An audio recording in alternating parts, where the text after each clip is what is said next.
पहुंच चुके हैं। मेरे साथ नारों के सामने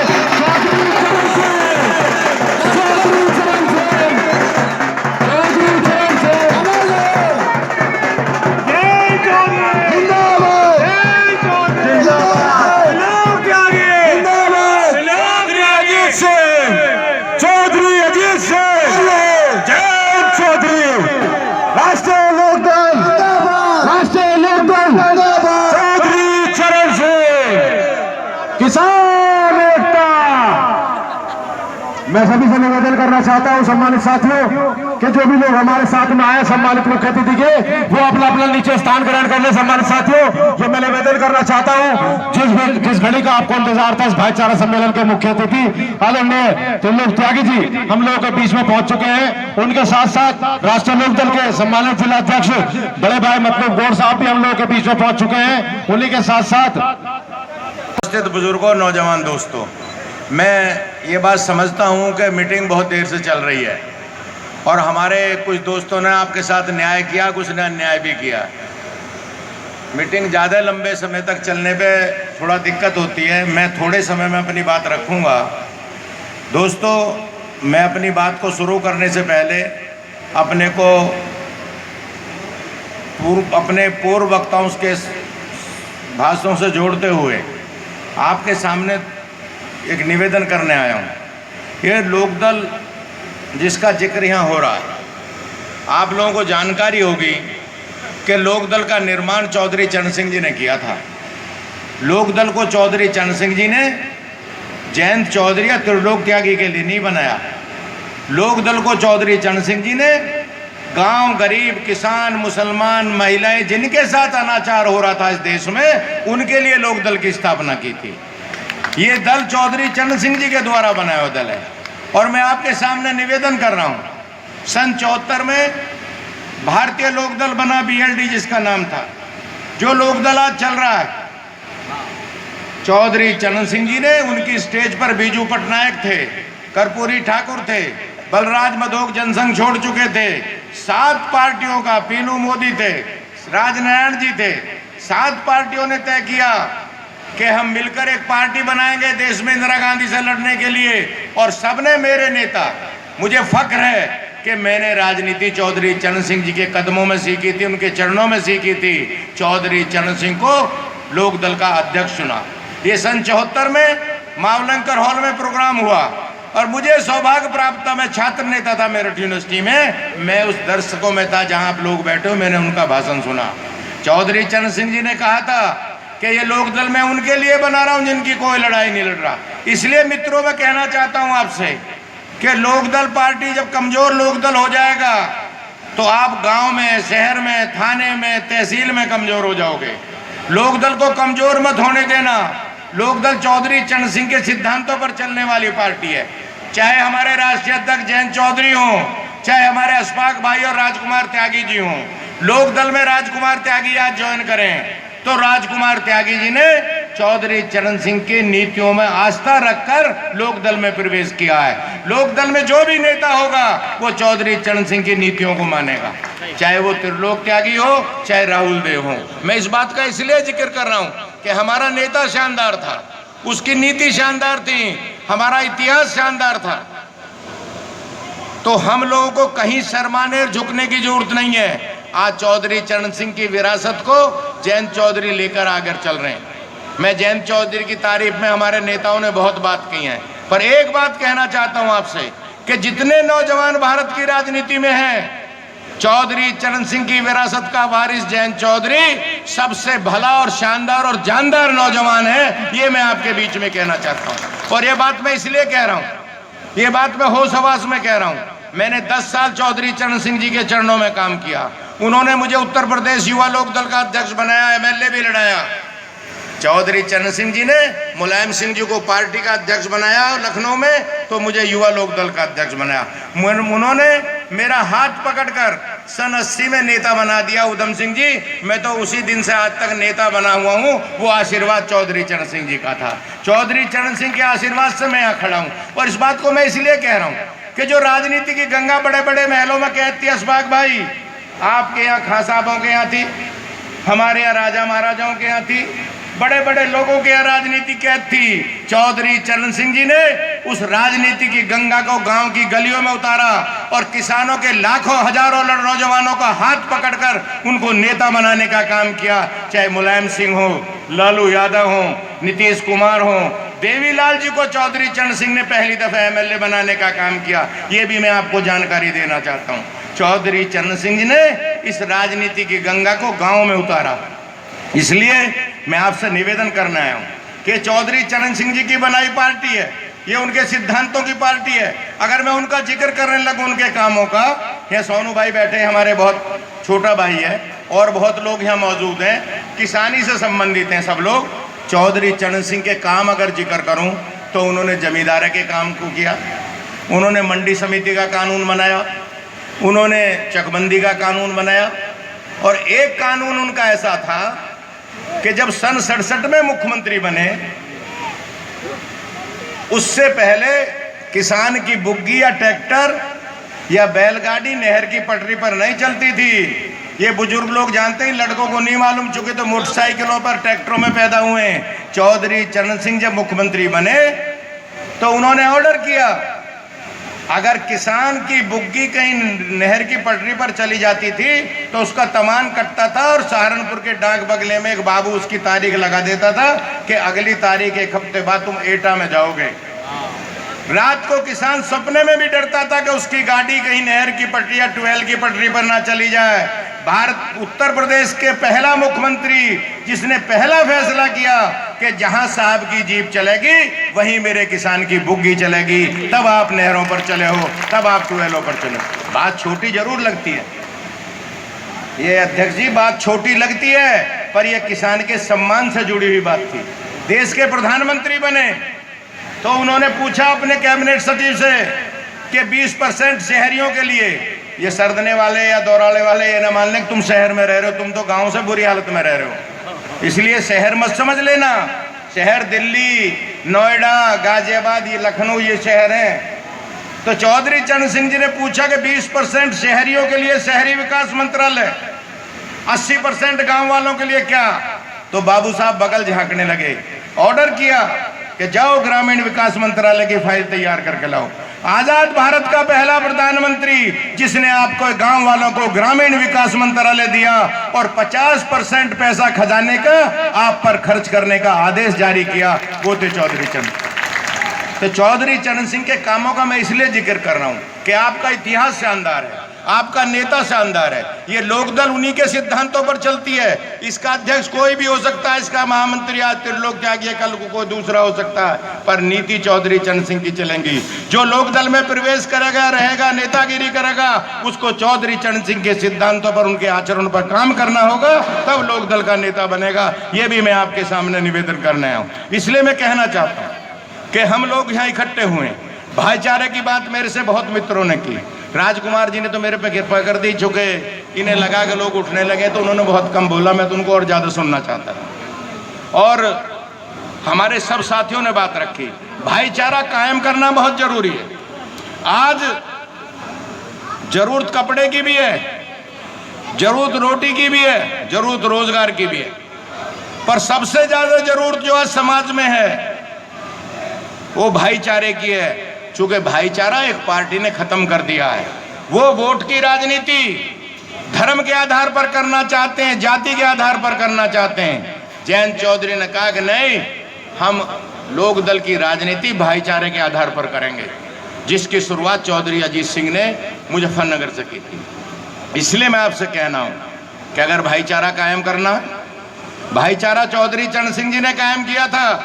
खुद बागपत से लोकसभा लड़ते थे तो गाजियाबाद से कुंवर महमूद अली को लड़ाया था। चौधरी अजीत सिंह खुद बागपत से लड़ते थे तो त्रिलोक त्यागी को गाजियाबाद से, तो अमीर आलम को कैराना से एमपी लड़ाया था। तब भाईचारा कायम होता है। भाईचारा तब कायम होता है जब दोनों हाथ मिलकर साथ चलेंगे, एक हाथ हिंदू का और एक मुसलमान का, तब हिंदुस्तान बनता है, तब भारत की तकदीर लिखी जाएगी। इसलिए मैं आपसे कहना चाहता हूँ कि भाईचारा बात से नहीं बनेगा, भाईचारा मिलकर बनेगा। भाईचारा जब बनेगा कि मतलूब गौर बैठे हमारे अध्यक्ष, उनको कहना चाहता हूं सख्त लहजे में कि अगर किठौर में किसी हिंदू के ऊपर कोई हाथ उठाने की कोई जरूरत करे और कोई सिरफिरा ओवैसी के भाषणों से विचलित हुआ व्यक्ति या किसी और धर्म और तरह से विचलित व्यक्ति किसी हिंदू के हाथ लगाने की चेष्टा करे तो मतलब तुमको अपना छाती लगानी पड़ेगी और उस हिंदू की हिफाजत करनी पड़ेगी। और अगर कहीं किसी गांव में किसी गरीब मुसलमान पर कोई हमला करने का प्रयास करे और उसको आरएसएस के लोग और बीजेपी के लोग बहकाने का काम करें तो चौधरी उत्तम सिंह ये डंडा और छाती उसके खिलाफ लगानी होगी, तब भाईचारा कायम होगा। जब उनकी रक्षा करोगे तब भाईचारा कायम होगा। भाईचारा बातों से नहीं कायम होगा। भाईचारा में हम सम्मेलन में यही कह रहे हैं और मैं साफ तौर से कह रहा हूं कि भारतीय जनता पार्टी वालों के हाथ में राजकुमार जी एक हाथ में मिट्टी के तेल की कनस्तरी है और दूसरे हाथ में माचिस है और हम लोगों ने बाल्टी ले रखी है पानी की, उसमें बग्गा डाल रखा है कि जहां जहां तुम आग लगाओगे हम वहीं वहीं पानी डालने का काम करेंगे, वो वहीं एकता की बात करेंगे, तब भाईचारा कायम होगा। हम भाईचारे की बात दिल से करते हैं।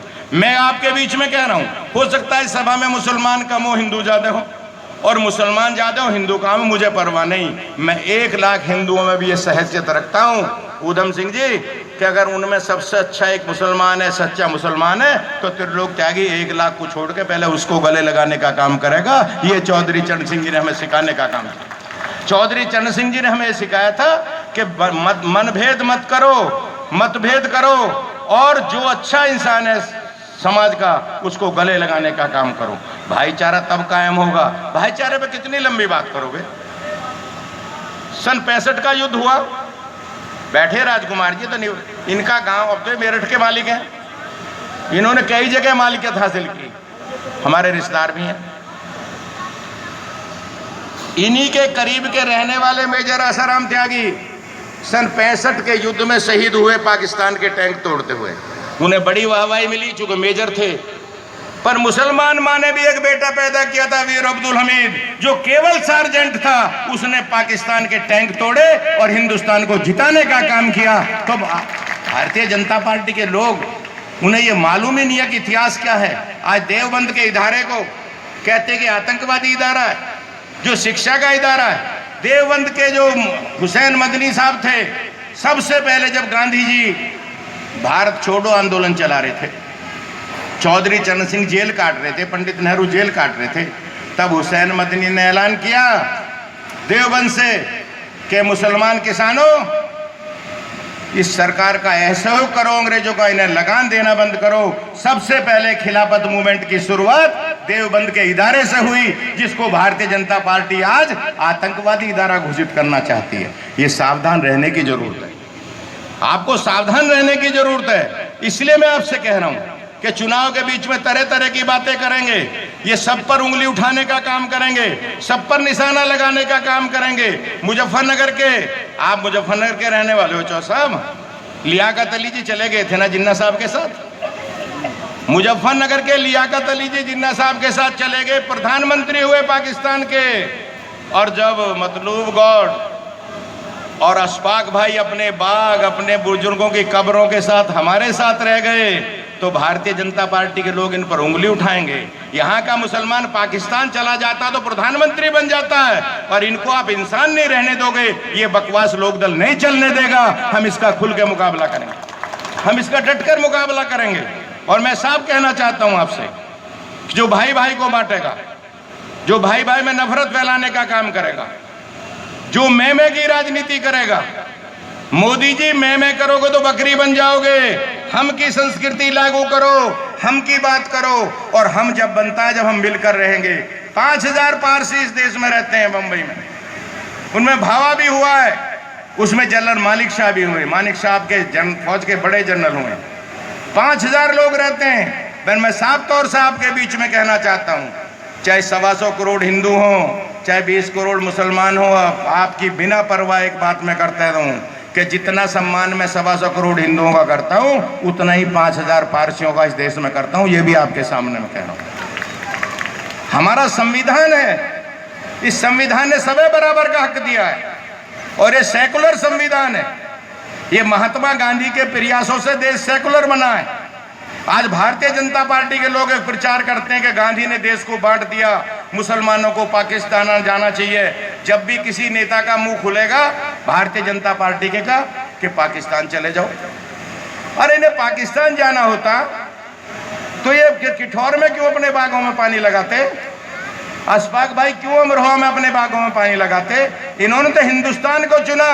पर जो तुम्हारा सर्वोच्च नेता है, ये पूछना भारतीय जनता पार्टी के लोगों से, राजकुमार जी बता देंगे कि तुम्हारा सर्वोच्च नेता आडवाणी सन 53 में पाकिस्तान छोड़कर आया था, 47 में पाकिस्तानी बनकर रह गया था, वहां से भाग कर आया। ये डरे हुए लोग हमें डराने का काम करते हैं। जो डरा हुआ आदमी है वो दूसरे को डराएगा। जब खेत में जाओगे, गांव में निकलोगे, 12 बजाओगे, जो डरा आदमी है उसको अक्खा भी चोर नजर आता है। ये उसी संस्कृति के लोग हैं, माफ करना। इसलिए डरने की जरूरत नहीं है, प्यार करने की जरूरत है। हिंदुस्तान प्यार में रहा। अभी कहा अशफाक भाई ने कि भगत सिंह ने गर्दन लंबी कराई तो मुसलमान माँ ने भी अशफाकुल्लाह पैदा किया इस देश पर गर्दन लंबी कराने। अगर हमारे और लोगों ने अपनी जान दी तो सब जगह इस देश के हर आदमियों ने जान दी। भारतीय जनता पार्टी के इतिहास में एक भी आदमी अपना ऐसा बता दे, चूंकि इनका कोई शानदार इतिहास नहीं है। अब कहते हैं पटेल साहब हमारे थे। भाई पटेल साहब तुम्हारे कहाँ थे? पटेल साहब तो कांग्रेसी थे, उप प्रधानमंत्री थे, कांग्रेस, उन्होंने सारी लड़ाई गांधी जी के आंदोलन में की।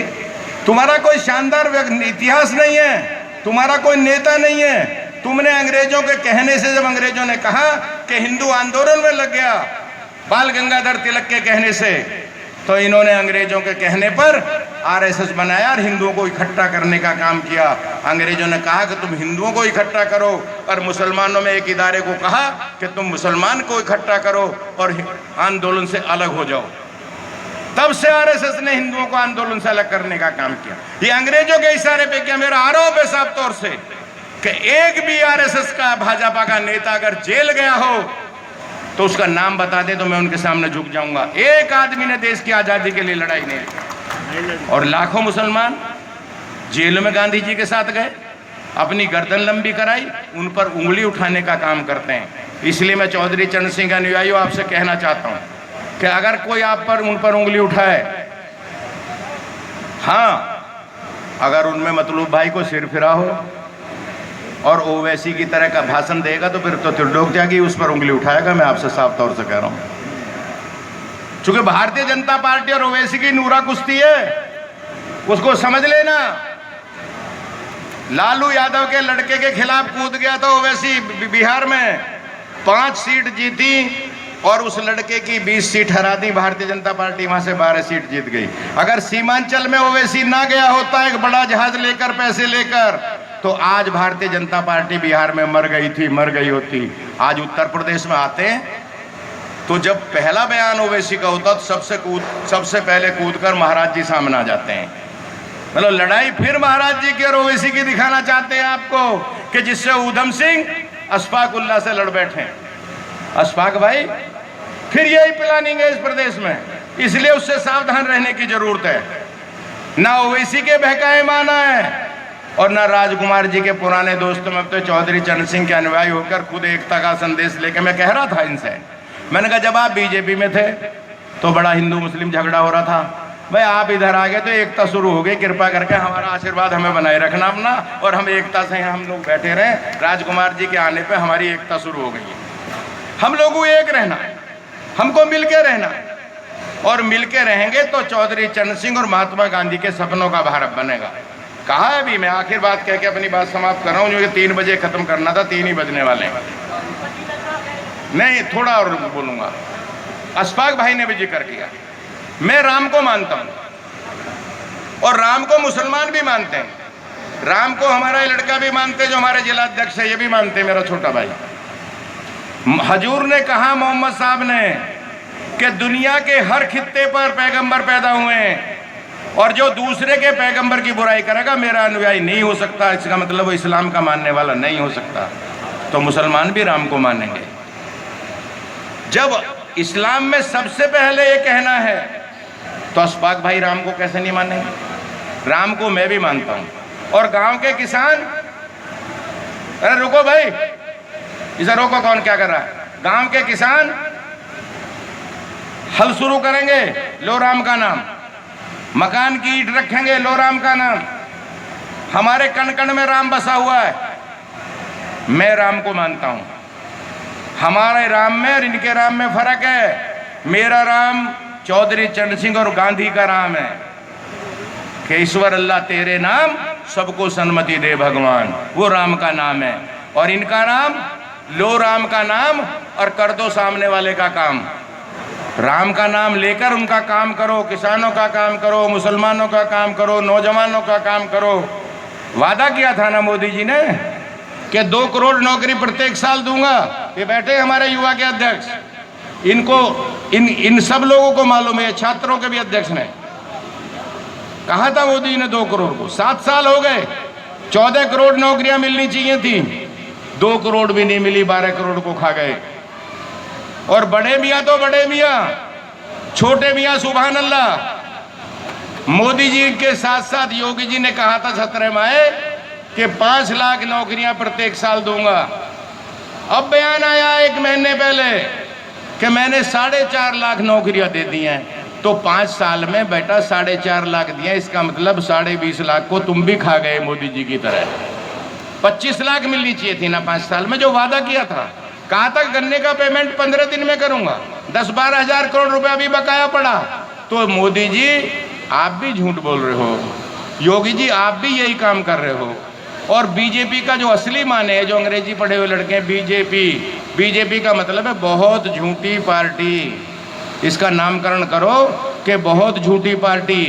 और जब तक मोदी रहेंगे तब तक महंगाई रहेगी, डीजल बढ़ेगा, तमाम चीज बढ़ेंगी। इसलिए नरेंद्र मोदी को हटाओ, इसका नाम महंगाई मोदी रखो और इसको हटाने का काम करो 22 में उत्तर प्रदेश से और 24 से देश में, तब इसकी सुरक्षा बनेगी। मैं समझता हूं कि भगवान भी बारिश कर रहे हैं। मैं अपनी बात समाप्त करता हूं और आखिर में एक बात कह रहा हूं कि योगी जी आप गोरखपुर मठ के मालिक हो, वहां पूजा पाठ करते हो, निलाते हो गोरखपुर को।